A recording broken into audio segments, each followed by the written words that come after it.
নেপালের ফ্ল্যাগ দেখা যাচ্ছে, তার সাথে নিচে সুন্দর এই কাঠমান্ডুর অসম্ভব সুন্দর একটা প্লেস।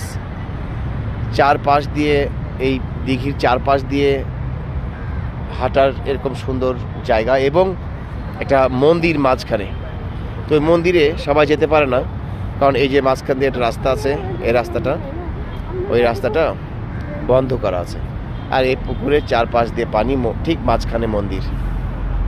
আর এখানে একটা ওভারব্রিজ এবং ওইখানে একটা ওভারব্রিজ, আমি ওই দিকে থাকি। এবং এখানে একটা হাই স্কুল, দরবার হাই স্কুল, এই দেখা যাচ্ছে সামনে দরবার হাই স্কুল। এই দরবার হাই স্কুল কাঠমান্ডুর দরবার হাই স্কুলের সামনে আমি দাঁড়িয়ে আছি। এই যে ওই যে দেখা যাচ্ছে দরবার হাই স্কুল, সাদা, খুব সুন্দর।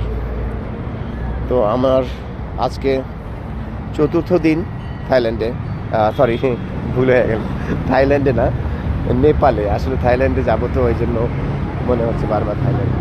নেপালে, তো নেপালের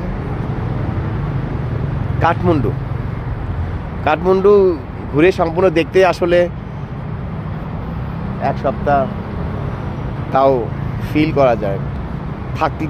থাকতে হবে, ঘুরতে হবে, তাহলে বোঝা যাবে যে এটা কত সুন্দর একটা জায়গা।